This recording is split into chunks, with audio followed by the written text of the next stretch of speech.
Hannah, we had to make some tough cuts. Hope you understand. Love you. That was the text my sister sent me. No phone call, no explanation, just a casual line that told me I was officially cut from her wedding guest list.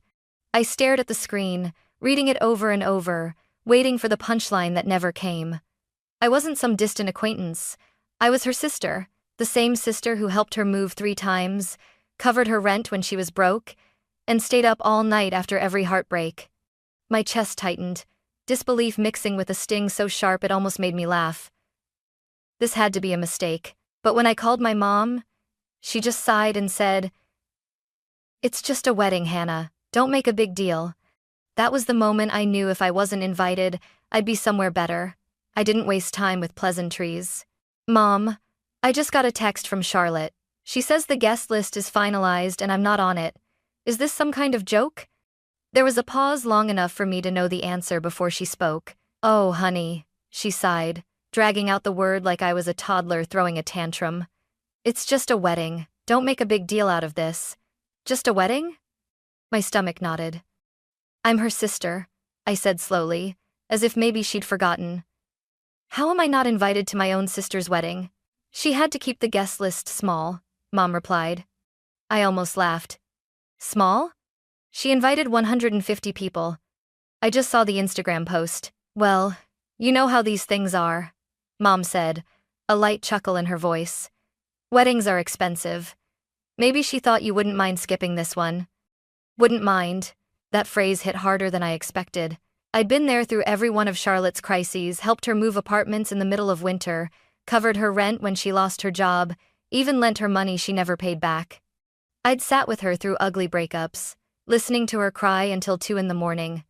I had shown up for her every single time, and now I wasn't worth a seat at her special day. "Oh, stop being dramatic," Mom added, her voice dripping with that dismissive tone she'd perfected. "It's one day. You're overreacting." Overreacting. Right. I knew exactly how this would play out. I'd push back, Mom would brush me off, Charlotte would offer some half-hearted apology later, and I'd be expected to forgive and forget because that's what I'd always done. Not this time. Something inside me shifted, a line drawn in the sand. If I wasn't important enough to be invited, I wouldn't be important enough to show up when they needed me later. "I have to go," I said flatly, hanging up before she could respond. I set my phone on the table, staring at it for a moment. The initial sting of rejection was quickly being replaced by something else: clarity. I didn't have to stay here, stewing while my family played happy little wedding without me. I opened my laptop. If Charlotte could have the happiest day of her life, I could have the best week of mine. Somewhere warm, somewhere beautiful, somewhere far, far away from this mess. Within minutes, I was scrolling through Caribbean resorts, each one more stunning than the last white sand beaches, turquoise water, private balconies with ocean views.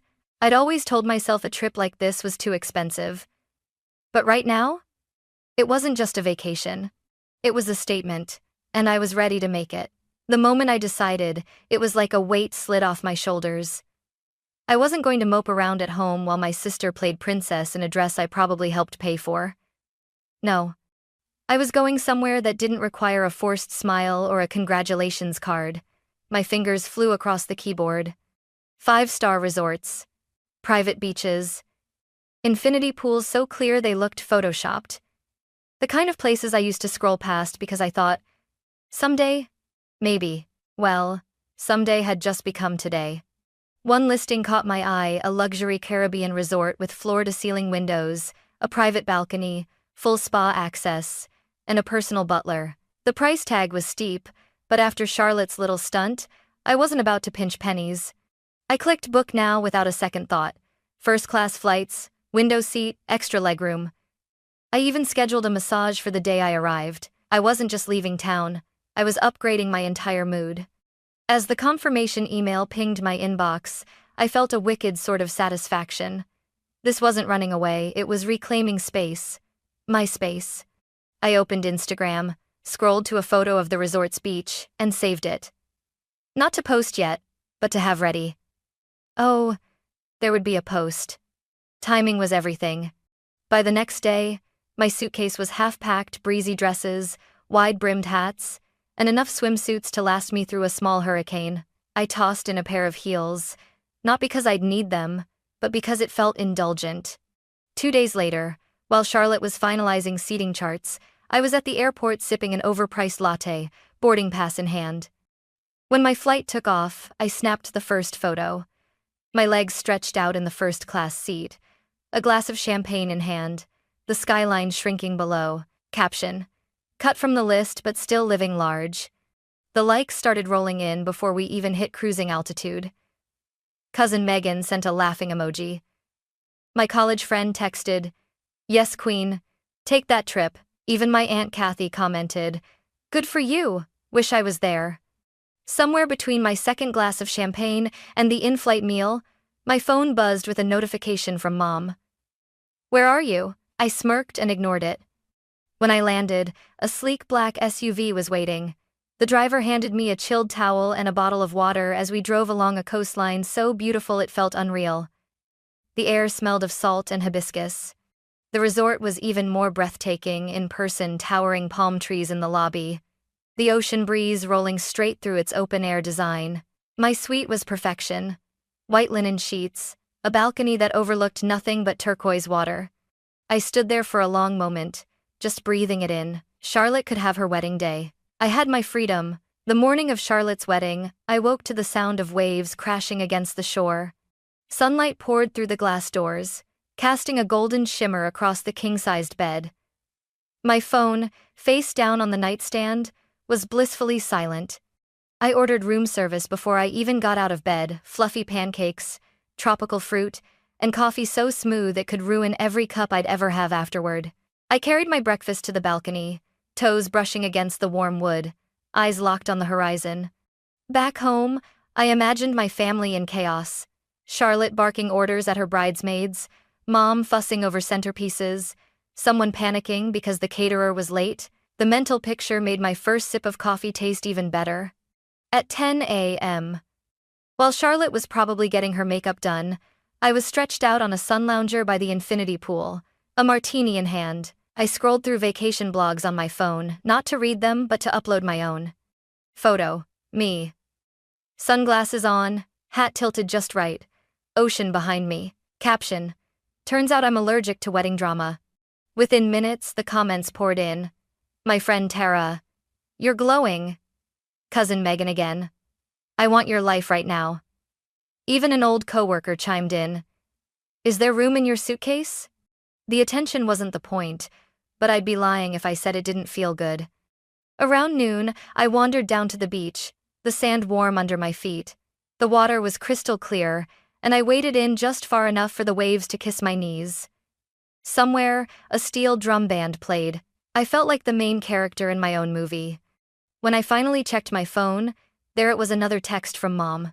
Are you really missing your sister's wedding for this? You're being petty. I took a photo of my view. White sand, turquoise water, a cocktail in hand. Sent it back with no caption. Then I switched my phone to Do Not Disturb. By late afternoon, I booked a spa treatment, hot stone massage followed by a facial. The kind of pampering I'd never taken the time for before. When I closed my eyes, the only thing I felt was the soft pressure of warm stones along my spine, and the slow, certain realization that I didn't miss home at all. If Charlotte had her special day, this was mine, and I wasn't about to let anyone ruin it. I had no idea that, just a few hours later, my phone would light up with messages so frantic, so desperate, I'd think someone had died. Turns out, something else had Charlotte's picture-perfect wedding. It was just past sunset when I returned to my suite, skin still warm from the day. The balcony doors were open, letting in the ocean breeze, and I just poured myself a glass of wine when my phone lit up over and over, like a slot machine hitting jackpot. At first, I ignored it, probably more comments on my latest post, but then I caught the names flashing across the screen. Mom, Charlotte, Cousin Evan, even Uncle Ray. My curiosity got the better of me. I set my wine down and picked up the phone. The first text was from Mom. Call me. It's an emergency. I rolled my eyes. Everything was an emergency with her if it didn't go her way. I set the phone back down. 30 seconds later, another notification. Cousin Evan. You're not going to believe this. Call me now. Then, Charlotte. Where are you? I need you. The audacity made me laugh out loud. Need me? 2 weeks ago, I was apparently so irrelevant I didn't even deserve a chair at her reception. Now, suddenly, I was vital to the operation. I ignored her. Then came a message from Evan that I couldn't resist opening. The groom left. I froze, blinking at the words. My brain almost refused to process them. Left? I typed back. What do you mean, left? Evan replied instantly. Full meltdown. Big fight during the reception. He just walked out. Gone. No one knows where he is. I sat back, letting the information sink in. Somewhere inside, a tiny voice whispered, "You shouldn't be enjoying this." But that voice was quickly drowned out by the louder one saying, "Karma's a beach and I'm on one." More messages poured in. Uncle Ray and my dad had apparently gotten into a shouting match over family reputation. Grandma cried so hard they had to sit her down in another room. The venue cut the bar early because guests were fighting. It sounded less like a wedding and more like the season finale of a bad reality show. Charlotte texted again. "Please pick up. I need your help." I stared at the message for a long moment. The old me, the one who always patched things up, who smoothed over every conflict, would have called immediately, but that Hannah was on vacation. I snapped a picture of my wine glass against the backdrop of the sea at dusk, captioned it, "Busy enjoying my overreaction," sent it. Then turned my phone face down, grabbed my wine, and stepped onto the balcony. Somewhere out there, my family was scrambling, spinning in the chaos they'd chosen for themselves. And me? I was exactly where I was supposed to be. The next morning, I woke to the soft sound of waves and the faint scent of hibiscus drifting through the open balcony doors. For one blissful moment, I forgot about the barrage of messages from the night before. Then my phone buzzed again. This time, it wasn't Mom. It wasn't Charlotte. It was Melissa. Melissa was the only cousin I actually liked. She didn't play sides, didn't spread drama unless the drama was worth sharing. Her text read, "Okay, I know you're ignoring everyone, but you have to hear this. Call me. You're going to love it." I stretched out on the bed, smirking.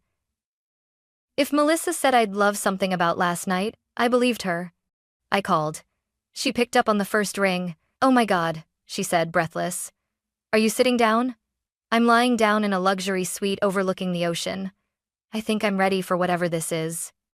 Melissa laughed. "All right. So, you know the groom walked out, right?" "Yeah," Evan told me. "Reception meltdown, he's gone." "What happened?" She didn't even take a breath. Apparently, during the reception, Charlotte cornered him about something, no one knows exactly what, and it turned into a screaming match. He yelled, she yelled, and then he just left. Like, didn't even take his jacket, walked out the front door and never came back. I grinned into the phone. "Wow, that's poetic." "Oh, it gets better," Melissa said, her voice practically fizzing with glee. "After he left, your dad and Uncle Ray got into it over who was making the family look bad. Full-on yelling match in the middle of the dance floor. Guests were recording it on their phones." I nearly choked on my coffee. "Please tell me someone posted it." "Not yet, but give it time," she continued. Then Aunt Linda started crying. Grandma got pulled into it, and she, wait for it, blamed the entire disaster on Charlotte for not inviting you. I sat up straight. "Grandma said that?" "Oh yeah," Melissa confirmed. "Right there in front of the whole table. She literally said, 'If you'd treated your family better, you wouldn't be alone in your wedding dress right now.'" I clapped a hand over my mouth, trying not to burst out laughing. "That's beautiful." "And then," Melissa said, barely able to keep her composure, "your mom overheard Aunt Lisa agreeing with Grandma and they started fighting. Like, shouting so loud the DJ turned the music down. Meanwhile, Charlotte's in the bridal suite, throwing things, flowers, champagne glasses at her bridesmaids.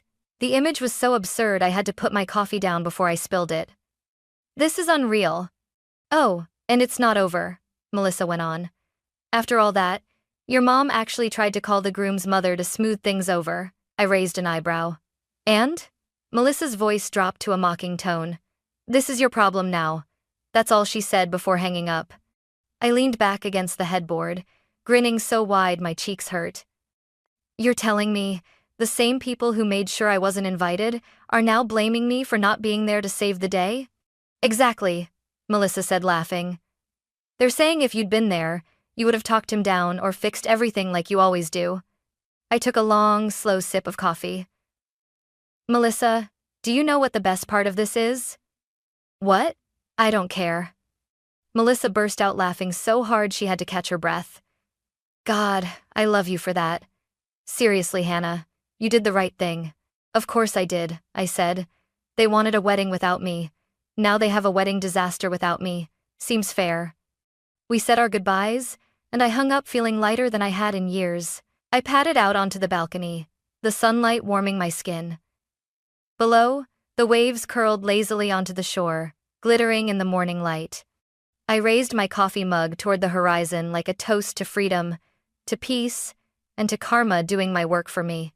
Somewhere back home, my family was trying to stitch together the tattered remains of Charlotte's perfect day. Me? I was already planning which tropical drink I'd order next.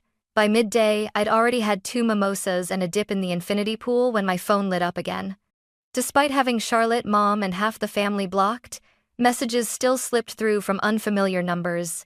It was like they were playing tag team with every device in the family. Unknown number. We need to fix this before it's too late. Another. Your sister is devastated. Call your mother. Then, as if she knew exactly how to cut through the noise, Melissa's name appeared. Heads up, your mom is trying to gather the family for a discussion when you get back. I laughed out loud, startling the woman in the lounger next to me. A family discussion was code for one thing. An ambush disguised as a heartfelt talk, designed to guilt me into fixing everyone else's mess. I thumbed out my reply. Thanks for the warning. I won't be there. Melissa texted back almost instantly. Wait, what do you mean? I'm extending my trip. I could almost hear her gasp through the screen. That's iconic. Tell me everything when you get back. I grinned, closed the message, and opened my laptop. In less than 5 minutes, my return flight was canceled and my suite reservation extended by another full week. The confirmation email popped up with a little digital ding, and I swear it felt like freedom in my inbox. I wasn't just skipping their meeting, I was removing myself from their emergency contact list permanently. By the time the sun began to set, I was sitting under a shaded cabana, sipping something blue with a tiny umbrella, when I decided to send one last message to both Charlotte and Mom before reblocking them. Oh, so now you want me around? Sorry, I'm too busy enjoying my overreaction. Have fun cleaning up your own messes. Hit send. Blocked. Done. The relief was instant. For years, I'd been the one everyone called when things went wrong. Lost keys, bad breakups, rent due, family fights. My role had always been the fixer, the one who swallowed her own needs to patch everyone else's problems. Not anymore. That night, I treated myself to a 5-star dinner by the water. The steak melted like butter, the wine was deep and velvety, and the only conversation I had was with the waiter, who smiled without expecting me to solve his life. Halfway through my meal, my phone buzzed again. For a moment, I considered ignoring it entirely, but curiosity won. It was Melissa. Charlotte just found out you extended your trip. She's furious. Mom's pacing the kitchen. Dad says good for her. Grandma is now telling everyone the wedding was cursed because you weren't there. I actually laughed so hard I had to put my fork down. Cursed, huh? Maybe she was right. After dinner, I walked along the beach, the warm water brushing my ankles, the moonlight painting the waves silver. For the first time in years, my mind wasn't busy rehearsing how to fix someone else's disaster. It was just quiet. Back at the suite, I poured myself a final glass of wine and sat on the balcony, watching the tide. In the distance, I could see the faint flicker of boat lights, the gentle pulse of the ocean. Charlotte's wedding had fallen apart. My family was running in circles, chasing pieces they'd never fit back together. And I was here, thousands of miles away, finally learning what it felt like to put myself first and like it. I took one last sip, set down the glass, and whispered to no one in particular. Not my circus, not my monkeys. The waves rolled in like applause. The first morning of my extended stay, I woke up without an alarm. No buzzing phone, no half-panicked voice on the other end of the line. Just the slow, steady rhythm of the ocean and the smell of fresh coffee drifting in from the breakfast cart the staff had wheeled onto my balcony. For years, my mornings had started with other people's problems. Voicemails from Charlotte about rent, texts from mom about family drama, messages from coworkers about last-minute deadlines. But here, the only decision I had to make was whether I'd spend the day by the pool or down on the beach. I wrapped myself in the plush white robe the resort provided, took my coffee to the balcony, and let the warmth of the sun soak into my skin. For the first time in, honestly, maybe forever, I didn't feel like I owed anyone anything. Melissa sent the occasional text little updates from the front lines of the family implosion, but she knew better than to bombard me. One morning's gem. Charlotte is trying to organize a makeup ceremony. Half the family says no. Aunt Linda says she's still hungover from the original wedding. I laughed out loud. There was something poetic about watching them try to duct tape the pieces back together without the one person who used to be their glue. In the afternoons, I'd wander into the spa for treatments I didn't even know I needed. Sea salt scrubs, aromatherapy massages, facials that made me feel like my skin was breathing for the first time. In the evenings, I'd eat by the water, the air warm against my shoulders, the sound of the waves a constant backdrop. Somewhere out there, the family narrative was probably shifting. By now, I was sure I'd gone from overreacting to selfish to cold.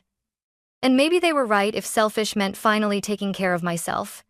On the fourth day of my extended stay, I took a sunset cruise. The sky bled orange into pink, into deep purple, and as I stood at the rail, the breeze in my hair, I realized I didn't miss them at all. Not the way I thought I would. What I missed, if anything, was the version of me who used to believe showing up for people who wouldn't do the same was some kind of virtue. She had been tired, she had been taken for granted, and she was gone now.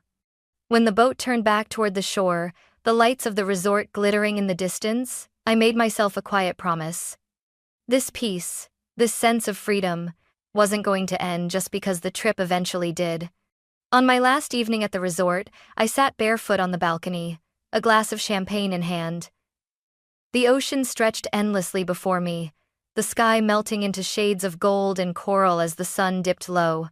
Back home, I imagined Charlotte still chasing after scraps of her makeup ceremony, Mom pacing the kitchen, half the family avoiding group chats altogether. It wasn't my business anymore, and for once I meant that. I took out my phone not to check their messages but to capture the view. The picture was perfect. The curve of the shoreline, the shimmer of the water, the soft glow of the sky. I posted it with one final caption: "Peace looks good on me." Within minutes, the likes and comments rolled in, friends cheering me on, old acquaintances sending heart emojis. But this time, I didn't post for them. I posted for me. I raised my glass to the horizon, letting the quiet sink deep into my bones. No guilt, no tension, no last-minute emergencies. Just the sound of the waves, the salt in the air, and the knowledge that I had finally stepped out of a role I never chose in the first place. Charlotte's wedding had fallen apart without me. My life, on the other hand, had never felt more whole. I took a slow sip, savoring the moment, and smiled. Zero regrets.